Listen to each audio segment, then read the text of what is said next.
آج سے 30 سال پہلے لوگوں کے پاس ایک یا دو جوڑے لباس کے ہوا کرتے تھے. شادی کے اوپر لوگ کسی سے جوتے مانگ کے لے کے جایا کرتے تھے. یار تیرے جوتے اچھے ہیں، میں نے شادی پہ جانا ہے.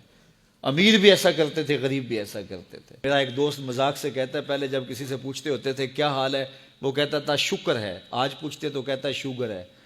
تو بالکل حالات بدل گئے اور ناشکری پیدا ہو گئی ہے، برکت اٹھ گئی ہے، اللہ کی ناراضگی ہو گئی ہے. یہ ناراضگی کیسے ہوتی ہے؟ جب ہم اس کے حکموں کو توڑتے ہیں تو پھر وہ ہماری پرواہ کرنا چھوڑ دیتا ہے.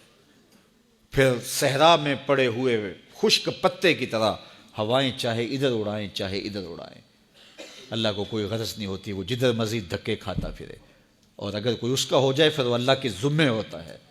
اللہ پھر اس کی حفاظت کرتا ہے. کوئی میلی آنکھ سے دیکھ کے جائے کہاں، کہ کسی میں ہمت کیسے ہو. حضرت سفینہ رضی اللہ تعالیٰ عنہ جنگل میں بھٹک گئے تو انسانی بھوک سونگ کے شیر جب حملہ آور ہونے کے لیے قریب آیا تو حضرت سفینہ رک گئے اور شیر کی آنکھوں میں آنکھیں ڈال کے کہا، اور جنگل کے بادشاہ جانتا نہیں میں کون ہوں؟ میں رسول اللہ کا نوکر ہوں. اللہ اکبر. صاحب مشکات لکھتے ہیں کہ اس شیر نے دم ہلانا شروع کر دیا. گویا زبان حال سے کہہ رہا تھا تو رسول اللہ کا نوکر ہے تو پھر میں تیرا نوکر ہوں. اللہ اکبر. تو ہم جب ان کے نہ رہے تو پھر زمانہ ہمارا نہ رہا.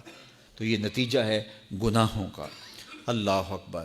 تو ہم اپنے کاروبار کو جب صاف ستھرا رکھیں گے، پاکیزہ رکھیں گے تو طمانینت ملے گی، سکون ملے گا، قرار ملے گا. اللہ کے محبوب علیہ السلام کے ایک صحابی گھوڑا فروخت کر رہے ہیں تو ایک صحابی اور آئے تو انہوں نے کہا کہ یہ گھوڑا بیچتے ہو؟ کہا ہاں بیچتا ہوں. کتنے کا؟ کہا 500 درہم کا. تو عرب گھوڑے کے اوپر سواری کر کے چیک کرتے تھے، دیکھتے تھے، ٹرائی لیتے تھے. تو گھوڑے کے اوپر جب ٹرائی لی نا تو واپس آ کے کہا کہ اس کا 600 درہم لوگے؟ اس نے کہا میں تو 500 میں بیچنے آیا ہوں، تو تم 600 دیتے ہو تو بسم اللہ. تو پھر وہ کہنے لگے اچھا 700 لوگے؟ انہوں نے کہا کہ مجھے اور کیا چاہیے. تو کہا نہیں یہ گھوڑا تمہارا تو 800 کا ہے. وہ کہنے لگے ہاں میرا گھوڑا 800 کا ہے. تو کہا پھر 500 کا کیوں بیچ رہے ہو؟ کہا میری مجبوری تھی، میں نے بیٹی کی شادی کرنی تھی اور میں مجبوری سے 800 کا گھوڑا 500 میں بیچ رہا ہوں.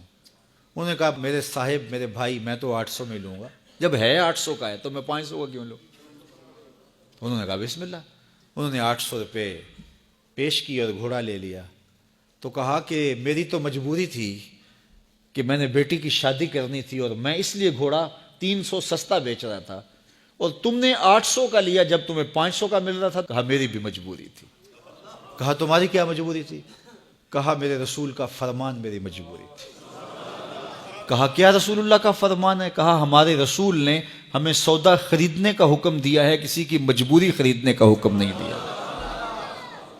آج تو کہتے ہیں جناب یہ 5 کروڑ کی پراپرٹی ہے، وہ تو مجبور ہے بیچارہ اس لیے 3 کروڑ کی بیچ رہا ہے. ہم کہتے ہیں بس ہاتھوں ہاتھ اٹھا لیں.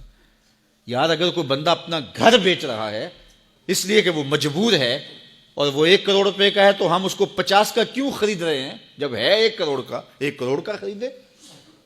اور جو ساری زندگی لوگوں کی مجبوریاں خریدتے ہیں، فلاں پراپرٹی فلاں کی مجبوری سے خریدی، فلاں پراپرٹی فلاں کی مجبوری سے خریدی. کچھ لوگ اس طاق میں رہتے ہیں کوئی مجبور ہو تو اس سے خریدے. اللہ اکبر. پھر ایک وقت آتا ہے کہ یہ مجبور ہوتا ہے اور اس کی پراپرٹی کوڑیوں کے بل بک رہی ہوتی ہے. ہم نے اپنی آنکھوں سے ایسے مناظر دیکھے ہیں. تو کسی کی مجبوری نہ خریدیں، سودا خریدیں. طاق میں نہ رہیں کہ کوئی مجبور ہو تو سستا بیچے. جو اس کی قیمت ہے اس کی قیمت سے لیں، پھر دیکھنا کہ عرش کا رب اس کے اندر برکت کتنے ڈالتا ہے. شیخ سعدی فرماتے ہیں میں رود بار کے جنگل میں تھا تو ایک آدمی چیتے پہ سوار اور ہاتھ میں سانپ کا کوڑا پکڑا، میرے پاس آ کے رکتا ہے. تو سانپ کا کوڑا ہاتھ میں اور چیتے پہ سوار، تو میں ڈر گیا. جب میں ڈر گیا تو وہ مسکرا پڑا. اس نے کہا سعدی ڈر گئے ہو؟ میں نے کہا بات ہی ڈرنے کی ہے. کہا تو خدا کا ہو جا، خدا کی خدائی تیری ہو جائے گی. تو اس کا ہو کے تو دیکھ، زمانہ تیرا ہو جائے.